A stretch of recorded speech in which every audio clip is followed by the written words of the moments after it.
Trance Channel here today for our daily Course in Miracles lesson together. Today we are doing lesson number 124. Let me remember I am one with God. Today we will again give thanks for our identity in God. Our home is safe, protection guaranteed in all we do, power and strength available to us in all our undertakings. We can fail in nothing. Everything we touch takes on a shining light that blesses and that heals. At one with God and with the universe, we go our way rejoicing with the thought that God himself goes everywhere with us. How holy are our minds, and everything we see reflects the holiness within the mind at one with God and with itself. How easily do errors disappear and death give place to everlasting life. Our shining footprints point the way to truth, for God is our companion as we walk the world a little while, and those who come to follow us will recognize the way, because the light we carry stays behind, yet still remains with us as we walk on. What we receive is our eternal gift to those who follow after, and to those who went before or stayed with us a while. And God, who loves us with the equal love in which we were created, smiles on us and offers us the happiness we gave. Today we will not doubt his love for us, nor question his protection and his care. No meaningless anxieties can come between our faith and our awareness of his presence. We are one with him today in recognition and remembrance. We feel him in our hearts. Our minds contain his thoughts. Our eyes behold his loveliness in all we look upon. Today we see only the loving and the lovable. We see it in appearances of pain, and pain gives way to peace. We see it in the frantic, in the sad and the distressed, the lonely and afraid, who are restored to the tranquility and peace of mind in which they were created. And we see it in the dying and the dead as well, restoring them to life. All this we see because we saw it first within ourselves. No miracle can ever be denied to those who know that they are one with God. No thought of theirs but has the power to heal all forms of suffering in anyone in times gone by and times as yet to come, as easily as in the ones who walk beside them now. Their thoughts are timeless and apart from distance as apart from time. We join in this awareness as we say that we are one with God, for in these words we say as well that we are saved and healed, that we can save and heal accordingly. We have accepted, and we now would give, for we would keep the gifts our Father gave. Today we would experience ourselves at one with him, so that the world may share our recognition of reality.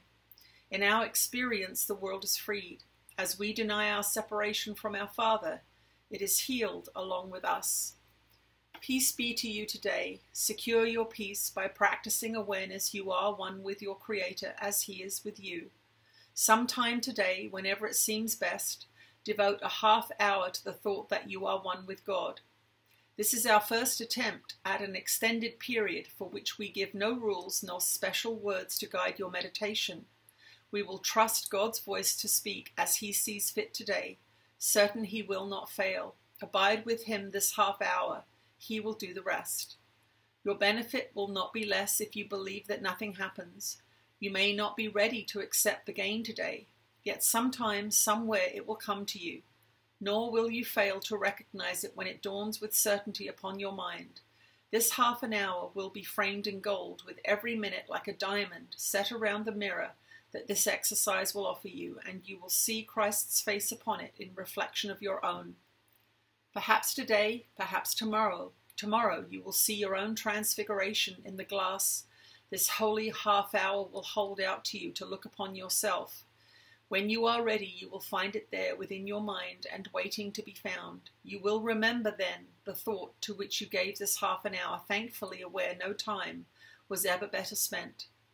Perhaps today, perhaps tomorrow, you will look into this glass and understand the sinless light you see belongs to you. The loveliness you look on is your own. Count this half hour as your gift to God, in certainty that his return will be a sense of love you cannot understand, a joy too deep for you to comprehend, a sight too holy for the body's eyes to see, and yet you can be sure someday, perhaps today, perhaps tomorrow, you will understand and comprehend and see. Add further jewels to the golden frame that holds the mirror offered to you today by hourly repeating to yourself, let me remember I am one with God, at one with all my brothers and myself in everlasting holiness and peace. That is lesson number 124. Let me remember I am one with God. Let's see what Jesus has to say today.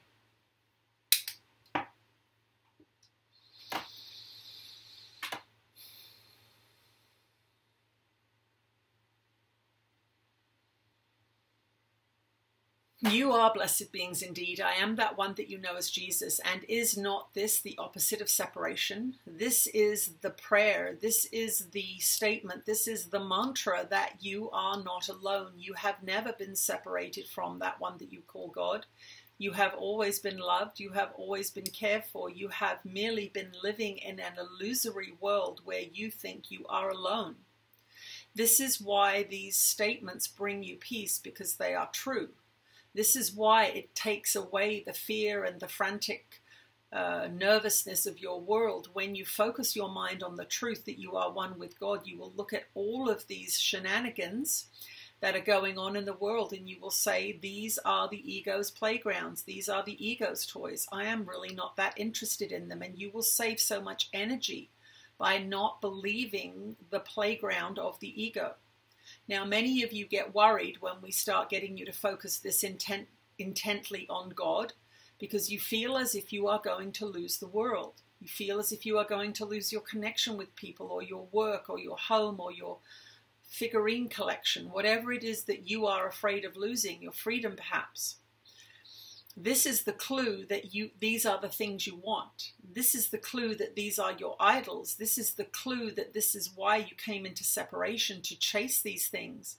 Because when we are asking you to focus your mind back home onto love, back home onto unity with God, as your focus, you begin to get nervous. You begin to become afraid. And that is your clue. That is your helping explanation, if you will, that this place you came to because you wanted it. Many of you ask this question, why on earth would I ask to come into this place? Why on earth would I ask to come into separation? Well, you know when you get these feelings that you do not want to relinquish it, when you do not want to love, when you do not want to forgive, you are seeing that you value the world, you value hatred, you value your judgments. And this is you constantly choosing separation day after day after day, and it is those choices that reinforce separation in your experience and prevent you from returning to your true home, which is in God, in love. This is not to judge you. This is merely to let you see what your mind is up to. The face of innocence that you give yourself says, I am loving, I am kind. Why would I come to a place like this?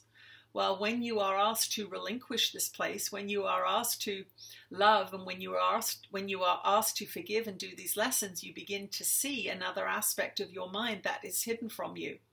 Because the world will never ask you to turn to God. The world will never ask you to relinquish itself. It calls you, come here, come to me. I will give you everything you want. And so you wander into the world believing the song, the siren song that it sings you. But most of you have lived long enough and had enough stuff and had enough relationships and had enough pain and suffering to know that you lead yourself astray.